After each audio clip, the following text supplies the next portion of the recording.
fast forwarding to when we went through the membership weekend, because there's 2 separate weekends for Alpha. I'm not sure for all the other fraternities and sororities, but you typically go down to a particular location at least 2 or 3 times, where you get to see all the alphas that will be coming out for that particular spring or fall line.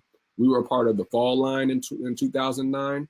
And so it was right before December 4th, when Alpha was founded, December 4th, 1906. And so a lot of people wanted to see, like, who are the new charter line alphas that are about to come out at Kennesaw State. From the time of us going through initiation and also being processed to be members of Alpha, there were many different things that I found questionable, similar to others that we'll be sharing out today throughout the process. Although I ignored those things, they still were things that were flags that were going off in my mind, or different things that I was like, is this really something that I should be doing, or is this really something that I should be taking part with? All the way to the point that a lot of our members, probably say maybe 4 or 5 of us, had a conversation in one of our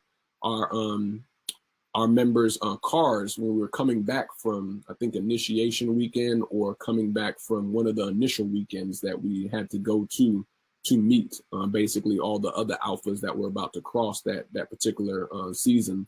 And we were talking about God. We were talking about the Holy Spirit. We were talking about whether this is something that God approves of, whether this is something that God will not look down on us for doing. And I'll never forget it. And it was about 4 or 5 brothers. I won't name them on this moment of truth, but they know who they are that were a part of my line. We had a moment where God, us, and those who are listening were having to really talk about whether this is something that God approves of. And that was a spiritual check.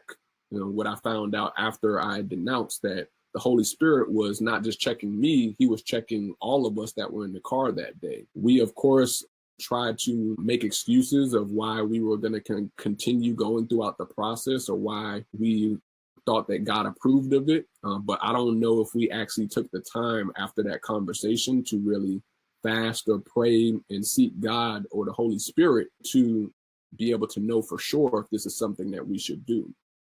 And so that was also a spiritual check that I received before we even went through the actual probate. Other